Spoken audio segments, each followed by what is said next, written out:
1933년 미국에 큰 위기가 닥쳤습니다. 미국의 32대 대통령으로 취임한 루즈벨트 대통령이 이 위기를 바라보면서 한 정책을 세웠습니다. 그 정책이 뉴딜 정책입니다. 1929년부터 경제적인 큰 공황이 미국을 덮쳐왔습니다. 미국은 세계 가장 최강대국이었습니다. 하지만 이 위기를 넘기지 못하면 가장 빈곤한 국가로 추락할 수밖에 없는 그런 상황에 직면했습니다. 그들은 1차 세계대전 때 국제 질서를 이끌어 나갔던 최강대국의 위상을 회복하기 위해서 모든 것들을 투자했습니다. 많은 사람들이 그것을 위해서 희생했습니다. 그러므로 그 위기를 이겨내고 가장 위대한 국가로 존재하고 있는 것입니다. 최근에 우리 정부도 국내의 어려운 상황들과 코로나 상황을 극복하기 위해서 한국형 뉴딜 정책을 공론화하고 발표를 하고 있습니다. 2025년까지 160조를 투자해서 정책을 이어나가겠다라는 그런 발표를 했습니다. 오랜 시간 동안 160조, 이건 정말 우리가 상상할 수 없는 그런 돈입니다. 우리 한국의 1년 예산이 500조가 넘어가면 슈퍼 예산이라고 이야기합니다. 그런데 세금을 3년 동안 거두지 않고도 나라를 끌어갈 만큼 그렇게 많은 재정을 투자해서 뭔가 돌파구를 마련하려고 노력하고 있는 것입니다. 그것은 미래가 우리가 생각하는 것만큼 그렇게 밝거나 희망적이지 않다는 것을 의미합니다. 우리가 지금 준비하지 않으면 그 위기가 우리에게 어려움과 고난이 될 수 있다라는 사실을 알고 있기에 국가가 나서서 큰 재정을 투입을 해서 미래를 준비하고 있는 것입니다. 뉴딜 정책에, 한국형 뉴딜 정책에 두 가지 정책이 세워졌습니다. 디지털 뉴딜 정책, 이것은 고용 안정망과 사람에 대한 투자를 통해서 안정된 직장을 갖도록 하는 그런 정책입니다. 또 한 가지는 그린 뉴딜 정책, 기후변화와 저탄소 사회로 나가는 그런 상황들을 준비해야 우리가 생존할 수 있다라는 그런 생각을 가지고 노력을 하고 있습니다. 이런 모습을 보면 우리가 사회에 일어난 문제를 단순히 그냥 문제로만 볼 것이 아니라 그것을 통해서 새로운 희망을 볼 수 있고 기회를 만들 수 있도록 몸부림치며 준비하는 것, 그것이 얼마나 중요한가를 깨닫게 됩니다. 특별히 지금 고3 수험생들은 수능이 채 열흘이 남지 않았습니다. 지금까지 준비했던 것 잘 컨디션도 조절을 하고 또 마무리를 잘해서 정리를 해서 좋은 성적으로 하나님께 영광 돌릴 수 있는 그런 은혜가 되기를 원합니다. 뿐만 아니라 이제 한 해 남은 시간, 얼마 남지 않은 이 시간에 우리가 해야 할 일을 바로 찾아서 행함으로 올 한 해가 슬픔과 한숨의 시간이 아니라 하나님의 영광을 보는 복된 시간이 될 수 있도록 우리가 함께 노력할 수 있기를 간절히 축원합니다. 사도행전을 공부해 보면 초대교회가 큰 위기를 두 번씩이나 경험하는 것을 기록하고 있습니다. 첫 번째 위기는 사도행전 7장 스데반 집사가 많은 사람들에게 돌에 맞아 죽음으로 그 이후에 큰 박해가 시작되는 것을 기록하고 있습니다. 사도행전 8장 1절 말씀 보게 되면 사울은 그가 죽임당함을 마땅히 여기더라. 그날에 예루살렘에 있는 교회에 큰 박해가 있어 사울 외에는 다 유대와 사마리아 땅으로 흩어졌다라고 기록하고 있습니다. 여기서 소개하는 사울은 바울을 의미합니다. 이 바울이 나서서 스데반 집사가 죽을 수밖에 없는 그런 어리석음에 빠졌다, 죄를 범했다, 하나님의 이름을 더럽히는 일을 행했다라고 판결했습니다. 그 판결에 따라서 사람들이 스데반 집사님을 성 밖으로 내쳤습니다. 그리고 그를 향해서 돌을 던졌습니다. 그 돌에 맞아 스데반 집사님이 순교를 당했습니다. 이 모습을 본 성도들은 유대와 사마리아 땅으로 다 흩어지고 말았습니다. 그런데 놀라운 것은 이 흩어진 사람들이 이 위기가 끝이다 라고 생각하지 않고 새로운 시작이다 라고 받아들였습니다. 그래서 그들은 간 곳곳마다 주의 복음을 전했습니다. 하나님의 기적의 능력을 행하였습니다. 많은 사람들이 교회가 흩어지면 교회가 끝날 것이라고 생각했습니다. 그런데 그 흩어짐 가운데 하나님의 은혜가 임하였고 하나님의 능력이 시작되었습니다. 빌립은 에디오피아 내시 겐다게에게 복음을 전해서 에디오피아 모든 사람들에게 하나님의 복음을 증가하는 변화의 역사를 이루었습니다. 사울이 변화되어서 바울이 된 사건이 일어났습니다. 베드로가 중풍병자를 위해서 기도할 때 그곳에 치유의 능력이 임하였습니다. 고넬료는 이방인이었습니다. 그럼에도 불구하고 베드로를 초대해서 하나님의 말씀을 들을 때 성령이 초대교회에 임하였던 것처럼 강하게 역사하여서 그들을 변화시켰고, 또 그들이 흩어져서 안디옥에 가서 하나님의 복음을 증거할 때 그곳에 교회가 세워졌습니다. 안디옥 교회는 정말 기독교의 역사에, 초대교회의 역사에 가장 위대한 교회입니다. 안디옥 교회는 이방 선교의 전초 기지가 되었습니다. 뿐만 아니라 예루살렘 교회와 함께 초대교회를 이끌어 나갔던 하나님의 성령의 역사를 이루었던 가장 능력 있는 교회가 안디옥 교회가 되었습니다. 이 교회가 첫 번째 이스라엘 백성들이 초대교회가 경험했던 그 위기를 통해서 이루어졌던 하나님의 은혜였습니다.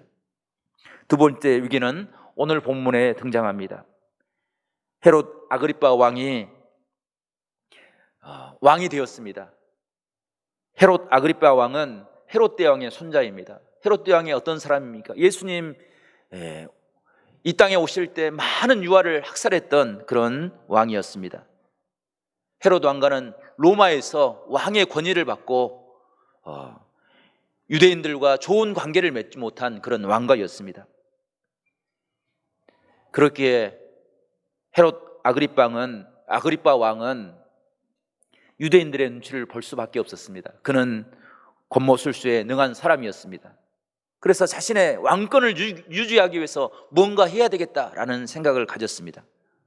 그래서 유대인들이 미워하는 교회를 핍박하기 시작했습니다.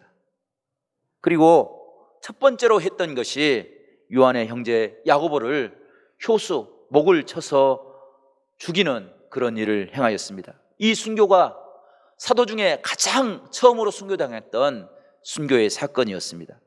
이것을 볼 때 유대인들이 기뻐하였다라고 3절은 기록하고 있는데, 이 모습을 보고 헤롯 아그리파 왕이 용기를 얻었습니다. 그리고 야고보뿐 아니라 베드로도 잡아서 죽이면 내가 더 큰 인기를 얻겠다라는 생각을 갖게 되었습니다.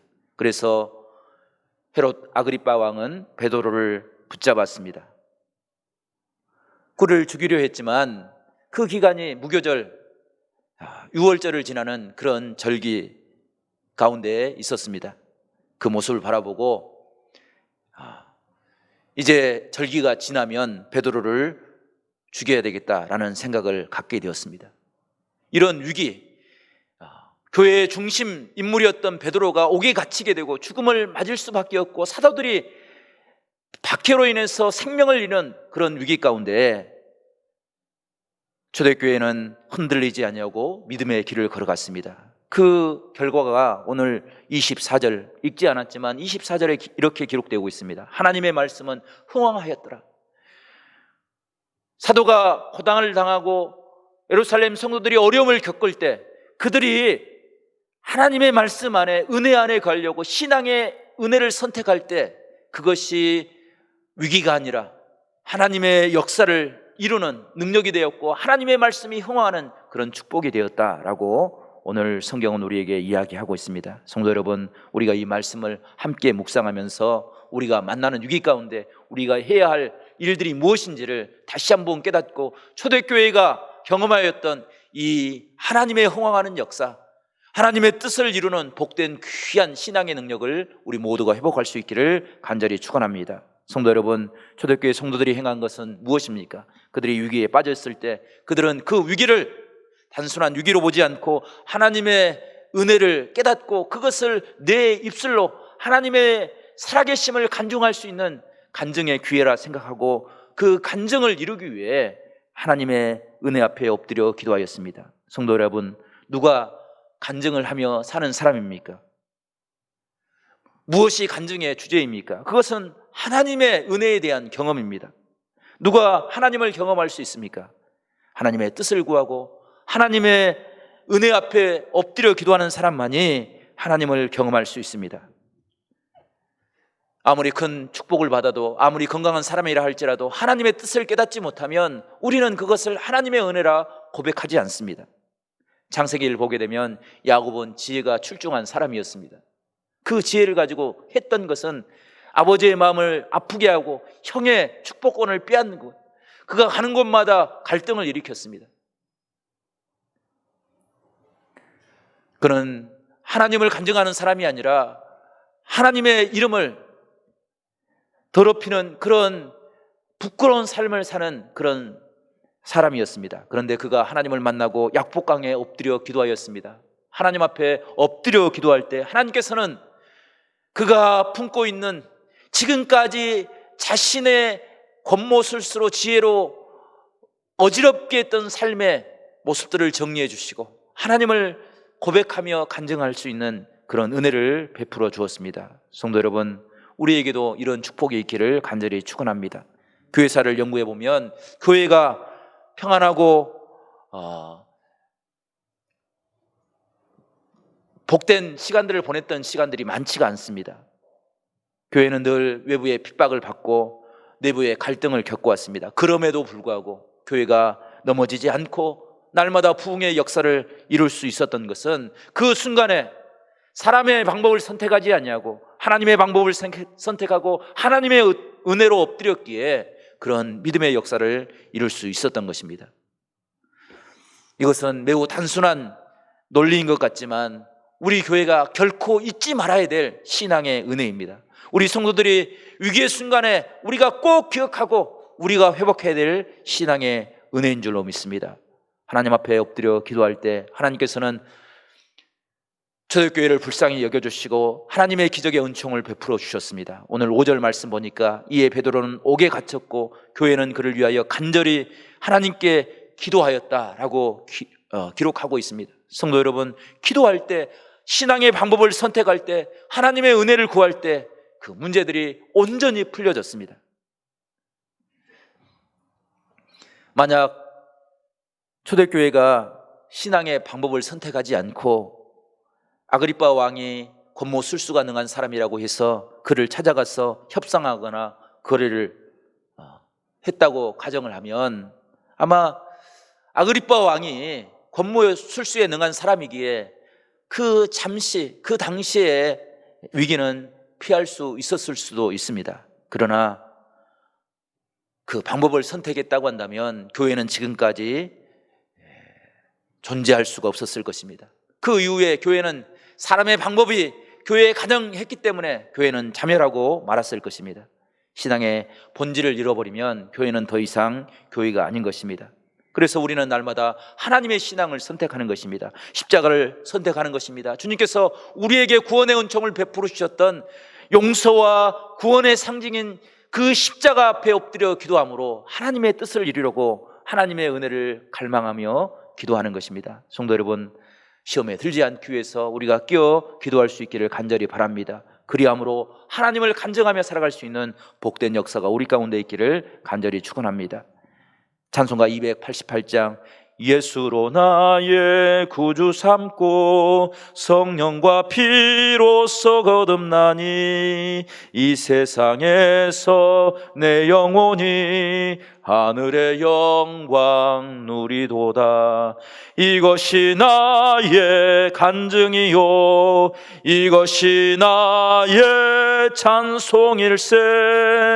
나 사는 동안 끊임없이 구주를 찬송할. 2절 다시 함께 하겠습니다. 온전히 주께 맡긴 내 영 사랑의 음성을 듣는 중에 천사들 왕래하는 것과 하늘의 영광 보리로다. 이것이 나의 간증이요 이것이 나의 찬송일세. 나 사는 동안 끊임없이 구주를 찬송하리로다. 아멘. 성도 여러분, 우리가 주님 앞에 설 때 하나님의 은혜를 무엇이라고 고백할 수 있겠습니까? 이 세상을 살아갈 때 예수를 나의 구주로 삼고 내 삶이 변화되고 그 삶 가운데 임하신 하나님의 은혜를 구하고 간구함으로 이 땅에 하나님의 뜻을 아름답게 드러내는 간증의 삶을 살아가는 우리 모두가 될 수 있기를 간절히 축원합니다. 영국 웨일즈 근교에 가면 150명 정도 되는 주민이 사는 작은 마을이 있습니다. 이 마을에 360년 된 역사를 가진 하노버 교회라는 교회가 있습니다. 이 교회는 특별하게 우리 대한민국 지도가 붙어 있습니다. 그 이유는 이 교회 출신 중에 한 사람인 토마스 선교사님이 한국의 최초의 선교사로 찾아와서 우리를 위해서 헌신했기 때문입니다. 교회 옆에는 토마스 선교사님의 기념비가 세워져 있습니다. 토마스 선교사님이 청년 시절 어느 날 선교사님이 찾아와서 간증하는 이야기를 듣고 선교사로 헌신하기를 결심했습니다. 24살 나이에 결혼을 하고 아내와 함께 중국으로 건너가 헌신하였습니다. 중국 선교를 하다가 아내가 임신 중에 아이를 낳다가 아이도 사산하고 아내의 생명도 잃게 되었습니다. 아내의 죽음으로 인해서 큰 실에 빠져 있던 토마스 선교사님이 오랫동안 방황을 했습니다. 방황하는 그를 찾아와서 주님께서 그의 마음을 어루만져 주시고 다시 선교에 대한 열정을 일으켜 세워주셨습니다. 어느 날 중국에 우리나라 조선 사람들이 찾아와서 이야기하는 것을 듣고 마음이 뜨거워졌습니다. 그리고 조선의 복음을 전하리라 결심을 하고 1865년 8월 달에 백령도로 들어와서 복음을 전했습니다. 2개월 동안 200권이나 되는 한자 성경을 가지고 복음을 전하고 선교를 하였습니다. 더 많은 선교를 꿈꾸고 다시 중국으로 돌아가서 미국 상선 제너럴 셔먼호를 타고 1866년 9월 2일 날 대동강으로 올라오게 됩니다. 당시 세국 정체를 폈던 우리 군인과 함께 싸우다가 그 군인들의 포에 상선이 침몰되고 말았습니다. 그 배에서 포로가 되어서 대동강변으로 잡혀 나왔습니다. 그 백사장에서 부교 직책을 맡고 있던 박충권에게 순교를 당하게 되었습니다. 순교를 당하는 마지막 순간에 그가 품에 생명처럼 아끼고 있었던 성경책을 그에게 던져주었습니다. 그리고 자신을 핍박하는, 자신을 살해하는 그 사람들을 위해서 이렇게 기도했습니다. 하나님, 이 사람은 자기가 무슨 일을 하는지 알지 못합니다. 이 사람의 죄를 용서해 주옵소서. 제가 죽더라도 이 조선 땅에 복음의 꽃이 활짝 피게 주님께서 인도해 주십시오. 내가 여기서 순교한 것, 이것이 주님의 은혜입니다. 감사합니다 라고 마지막 기도를 했다고 합니다. 마지막 순간에도 기도하였기에 그 기도의 능력이, 그 순교의 피가 한국 교회를 구원으로 인도하는 능력이 되었고, 지금 1000만에 가까운 숫자들이 하나님의 이름을 찬양하는 그런 귀한 은혜를 회복하였습니다. 그는 나중에 평양교회 장로가 되어서 날마다 자신이 어리석게 범했던 그 죄를 회개하며 하나님의 복음을 증거하기 위해서 헌신하며 살아왔다라고 고백하고 있습니다.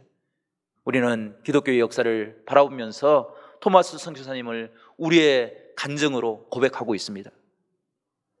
그 선교사님의 피와 헌신이 있었기에 우리가 하나님 앞에 설 수 있습니다 라고 간증하며 주님의 은혜 앞에 설 수 있는 것입니다. 성도 여러분, 우리에게도 이런 축복의 삶이 있기를 간절히 바랍니다. 우리의 삶의 자리에서 위기를 변화시켜서 우리의 삶을 평강으로 인도하시는 능력의 하나님, 그 하나님을 바라봄으로 우리가 날마다 우리의 삶을 간증으로 하나님의 살아계심을 고백하는 복된 귀한 삶을 살아갈 수 있기를 간절히 축원합니다.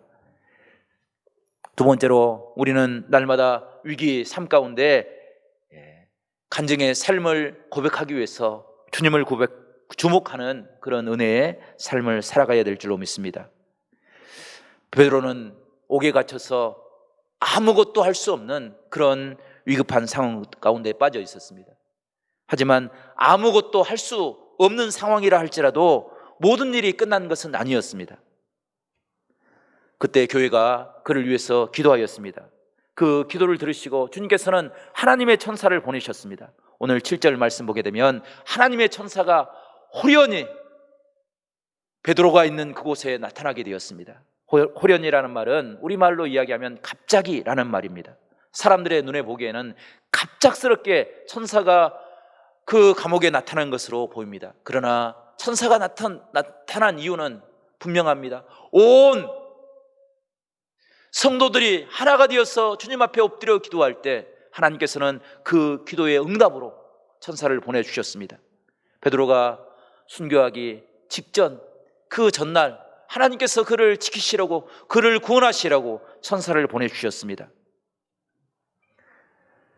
신앙은 내가 일하는 것이 아니라 하나님이 일하도록 내 삶을 하나님 앞에 내어드리는 것, 그것이 신앙의 모습입니다. 하나님이 일하시면 우리가 할 수 없는 일이 하나님의 능력으로, 하나님의 기적으로 우리 가운데 이루어질 줄로 믿습니다. 사람이 일을 하면 그냥 사람이 일을 하는 거지만 우리가 하나님 앞에 엎드려 기도하면 하나님께서 우리를 통해서 하나님의 능력을 우리에게 드러내시고 하나님의 축복으로 우리를 다스려 주실 것을 믿습니다. 이사야서 38장을 보게 되면 이사야 선지자가 히스기야 왕을 찾아가서 선언합니다. 당신은 다시 일어나지 못할 것입니다. 당신은 당신의 생명이 다였습니다 라고 선언했습니다. 이사야는 하나님의 선지자였습니다. 하나님의 선지자가 말한 것은 하나님이 말한 것과 똑같은 그런 선포였습니다. 그럼에도 불구하고 히스기야 왕은 절망하지 않고 하나님 앞에 엎드려 벽면을 향하여 하나님 앞에 엎드려 기도할 때 하나님께서 그의 기도를 들으시고 그를 불쌍히 여겨주셨습니다. 하나님이 그의 생명을 연장하여 주시고 하나님의 은혜를 이 땅에 드리는 복된 귀한 믿음의 삶을 그에게 허락하여 주셨습니다. 이것이 우리 성도들이 위기 가운데 바라보고 행해야 될 신앙의 모습인 줄로 믿습니다. 성도 여러분, 깨어 우리의 삶의 모습을 하나님 앞에 올려드리는 신앙의 삶을 살 수 있기를 바랍니다. 그것을 통해서 우리 안에 하나님의 능력이 임하도록, 그래서 그것을 바라보며 하나님의 은총을 고백하는 복된 삶을 살아가는 우리 모두가 될 수 있기를 간절히 축원합니다. 다니엘을 찾아와서 사자굴 속에서 그를 건져주신 주님의 은혜를 봅니다. 주님은 사자굴에서 다니엘을 염소굴로 옮겨주신 것이 아니라 그 삶의 자리에서 사자의 입을 막아주심으로 하나님의 은혜를 깨닫게 해 주었습니다. 우리의 삶 가운데 혹 우리가 생각지 못한 어려움과 위기들이 닥쳐올 때, 또 코로나 상황으로 해서 우리가 힘들고 어려운 시간들을 보낸다 할지라도 그 가운데서 주의 은혜를 바라보고 엎드려 기도할 때 하나님이 생각지 못한 하나님의 일들을 우리에게 시작해 주실 줄로 믿습니다. 이 은혜로 한 해를 믿음으로 승리하는 복된 역사, 우리 가운데 함께 하시는 은혜를 고백하는 귀한 성도의 삶에 우리 가운데 있기를 간절히 축원합니다. 기도하겠습니다. 하나님 아버지, 감사합니다. 부족하고 연약한 저희들을 믿음의 삶을 살기를 원합니다. 때로 위기가 닥쳐온다 할지라도 그것 때문에 신앙을 포기하지 않도록 도와주시고 주 앞에 엎드려 기도할 때 하나님 우리 가운데 놀라운 믿음의 간증들이 가득 차고 넘칠 수 있도록 성령께서 함께하여 주시옵소서. 우리의 삶을 변화시켜 주시옵소서. 하나님의 뜻을 이루는 복된 믿음의 사람들이 될 수 있도록 성령께서 우리를 주장하여 주시옵소서. 주님께 모든 것 감사와 영광 올려드리고 예수 그리스도의 이름으로 간절히 기도드리옵나이다. 아멘.